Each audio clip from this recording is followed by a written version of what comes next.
Hello and welcome back to the channel. Today I'm doing another sound design video where we're going to be making a really versatile and deep sounding Reese bass. So let's dive right in.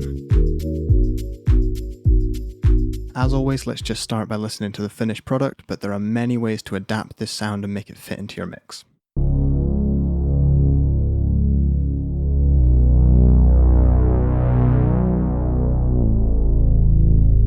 It's one of those really deep and sinister basses that just sets a really good foundation for your track. So in the context of a mix, it might sound a little bit like this.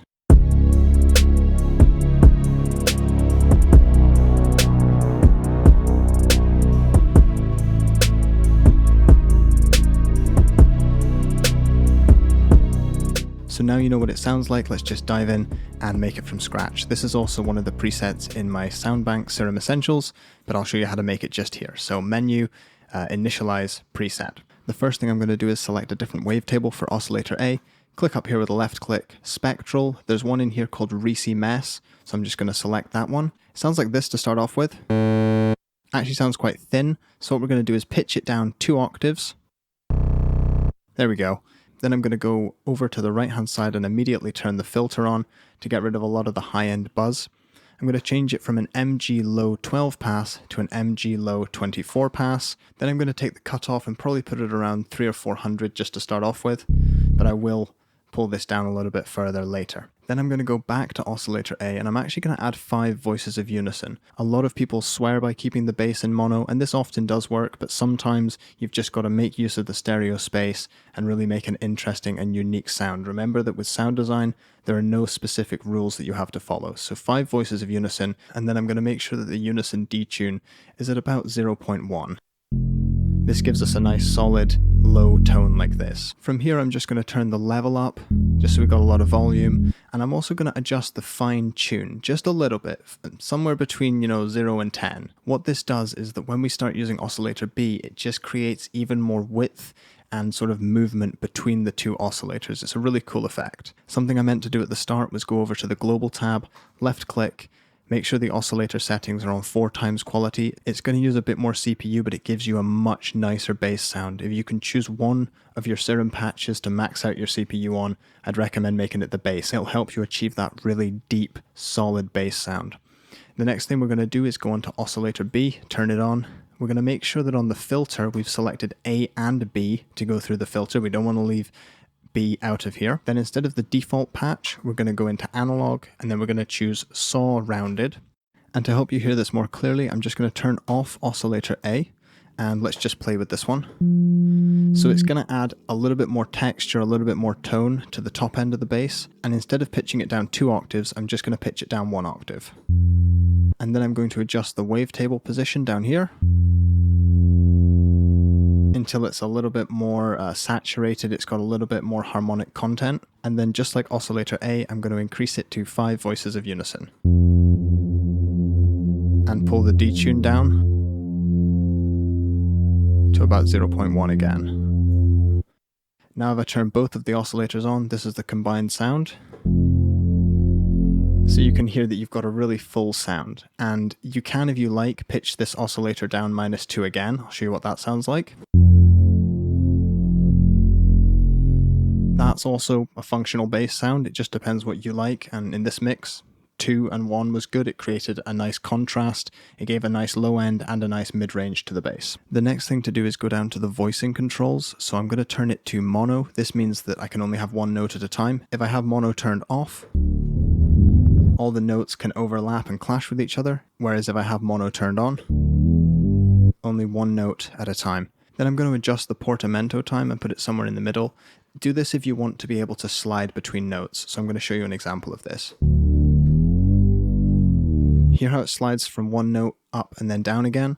If I have portamento off, it just cuts straight up and straight down. Have the portamento turned up. Depending on your song, you might want your bass notes to slide, or you might want them to just cut off really aggressively. Now we're going to dirty up the sound because it's a clean, nice bass sound, very versatile, but let's start adding some more aggression and some more personality to it. In the filter section, increase the drive. Hear all that saturation and thickness to the bass, it's going to sound really, really good. And again, with the fat, you can just turn that up again.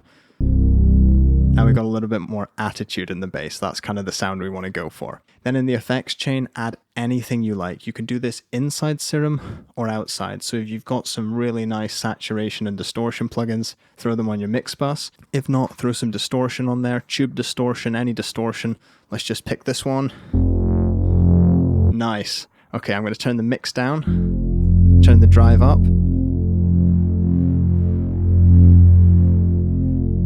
Beautiful. This sort of distortion can often sound like clipping or too much if you're just playing the bass on its own, but if you play it in the context of a whole mix,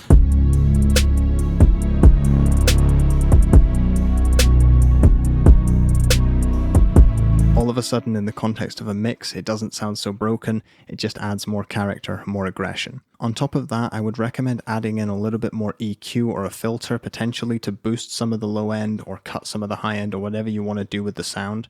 But this is very general, this really depends on the song and not the individual patch itself. Now I wanted to show you a way to help make the synth come alive and have some movement, because right now if I just press a note,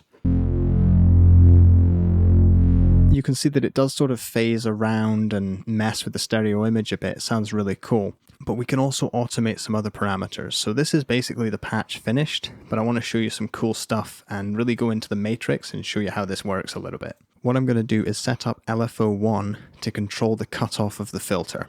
So very straightforward. I just grab this and drag it straight onto the cutoff. Now I'm just going to drag this cutoff dial back, just hover over the blue bar until I see the 2 arrows, drag it in a little bit. Then I'm going to change my rate to half and then take a listen to this. Now all of a sudden the filter's opening up and moving with the track. And if I go back to the matrix up at the top here, you'll see that there's now a source and a destination. So LFO1, which was down here, and the destination was the filter cutoff. And you can see there's an amount here. So now I can change how much it's adjusting the filter. If I put the rate back up to a quarter,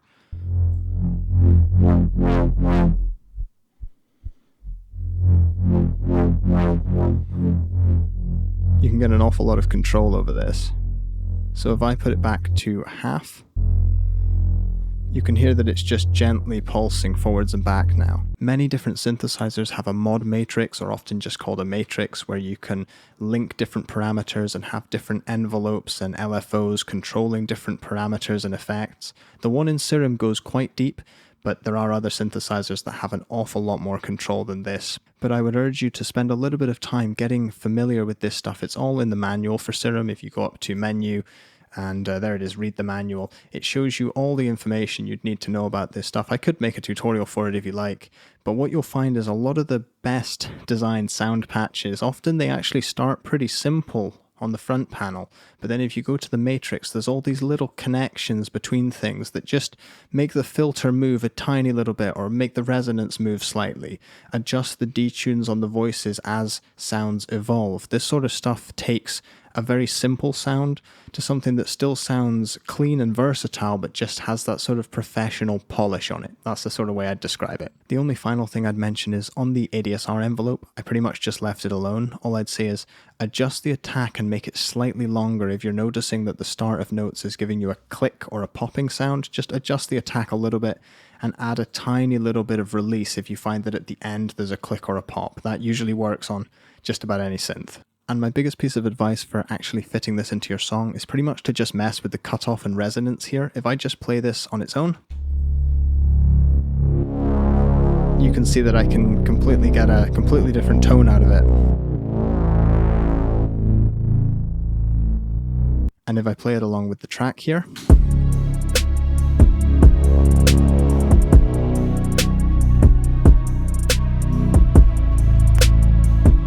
just fit it in. And finally, when it comes to mixing this sound in, a lot of you will be worried about having a wide stereo bass sound. If your mix is feeling like there's too much bass in the side channels, simply take a mid-side EQ and don't be afraid to cut everything below, say, 100 Hz on the side channels of this patch, and make sure that the mono central channel of the bass has a lot of sort of thick density in it, but the side channels are left clean.